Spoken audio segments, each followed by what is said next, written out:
किसी शहर में एक बनिया रहता था। वह जमींदार का कारिंदा था।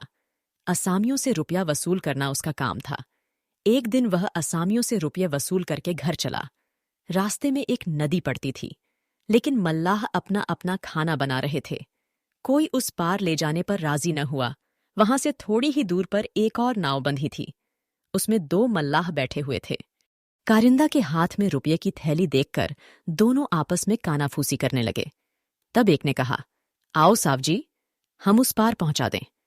बनिया बड़ा सीधा आदमी था। उसे कुछ संदेह न हुआ। चुपचाप जाकर नाव पर बैठ गया। इतने में एक मदारी अपना भालू लेकर वहां आ पहुंचा और कारिंदा से पूछने लगा, साहब जी, कहाँ जाओगे?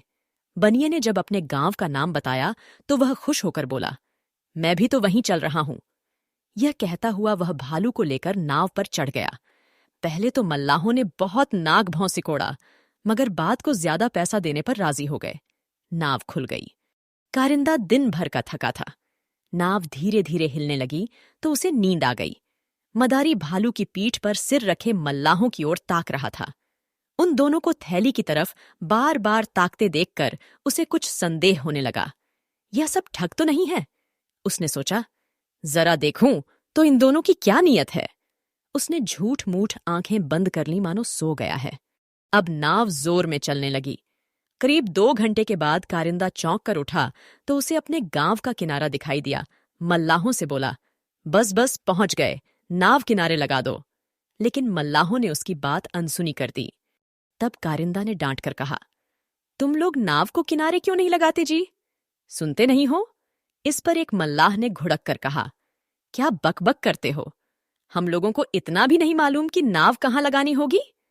मदारी अब तक चुपचाप पड़ा देखता रहा। उसने भी कहा, हाँ हाँ, यही तो किनारा है, नाव क्यों नहीं लगाते? मल्लाहों ने उसे भी फटकारा। तब वह चुपके से कारिंदा के पास खिसक गया और धीरे से बोला, इन सबों की नीयत कुछ खराब मालूम होती है, होशियार रहना। कारिंदा को जैसे जूड़ी चढ़ाई। मील भर चलने के बाद मल्लाहों ने नाव को एक जंगल के पास लगाया और उतरकर जंगल में जा घुसे। उनके साथ के कई डाकू जंगल में रहते थे। दोनों उनको खबर देने गए। बनिया बच्चों की तरह रोने लगा। अपना गांव मील भर पीछे छूट गया। वहां न कोई साथी न मददगार, मगर मदारी ने उसे तसल्ली दी। वह देखो, कई आदमी हाथ में मशालें लिए हुए नाव की ओर चले आ रहे हैं।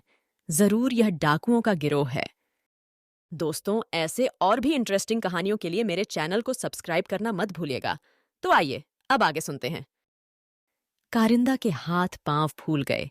एकाएक मदारी भालू को लिए हुए नाव से उतरा और किनारे पर चढ़ गया।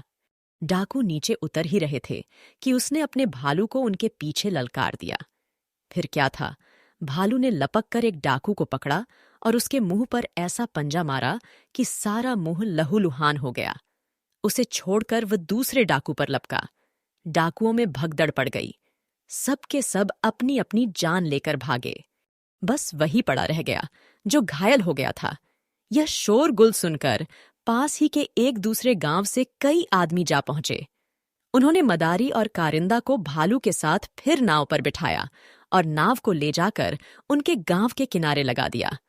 उस घायल डाकू को लोग थाने ले गए।